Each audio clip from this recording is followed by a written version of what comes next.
un homme vient de passer la barrière sans payer. On le fait sortir des voies et...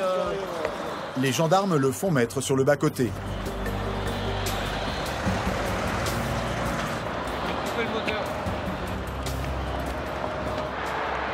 L'assurance et votre permis de conduire. Permis de conduire. Le monsieur à l'arrière n'a pas de ceinture accessoirement. Avant d'annoncer la sanction, les gendarmes vérifient si le conducteur est en règle. Ils en profitent pour faire le tour de la voiture. Rallumez vos phares, monsieur, s'il vous plaît. Vous avez le feu de croisement. Tout à l'heure, il marchait, là, je sais pas, j'ai redémarré tout à l'heure, il n'a pas marché. Je roulais, il marchait ce matin, toute la journée. Ouais, alors... le feu avant-gauche qui marche pas, les pneus qui sont au témoin. Vous avez le train avant Passage en force. Pour le jeune homme qui pensait voyager gratuit, la facture va être salée. On est sur une petite collection d'infractions puisque ce monsieur a commencé par passer en force le péage. À côté de ça, on le contrôle, on s'aperçoit que son phare avant gauche ne fonctionne plus. Monsieur n'a pas son permis de conduire sur lui. Son train avant de pneus commence à être plus que limite. Le passager arrière n'a pas de ceinture. Bon, disons que c'est quelqu'un qui, s'il s'était acquitté tranquillement de son péage comme tout le monde, aurait pu espérer éventuellement passer au travers du contrôle, et là voilà, il va finir avec une somme bien plus élevée. C'était déjà à peu près combien? Tout cumulé sur ouais, à peu près 200 € là. Donc c'est vraiment pas une opération gagnante pour lui.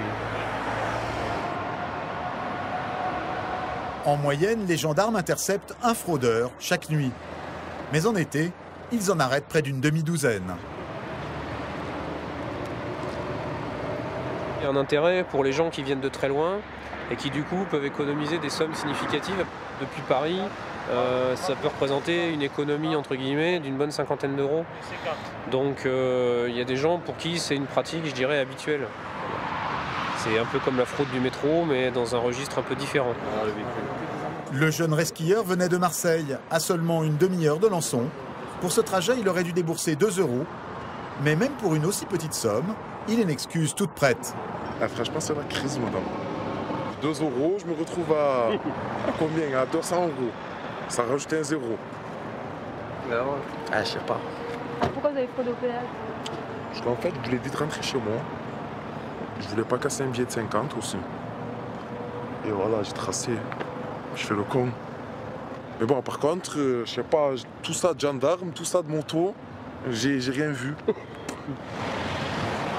Heureusement qu'on fait pas un gros face, sinon... Allez. Il ne faut pas attendre longtemps pour qu'une nouvelle voiture force la barrière. Une Audi grise comme celle-ci profite de l'abonnement télépéage d'un autre conducteur pour passer la barrière sans rien débourser. Et cette fois, le conducteur file sous le nez des gendarmes.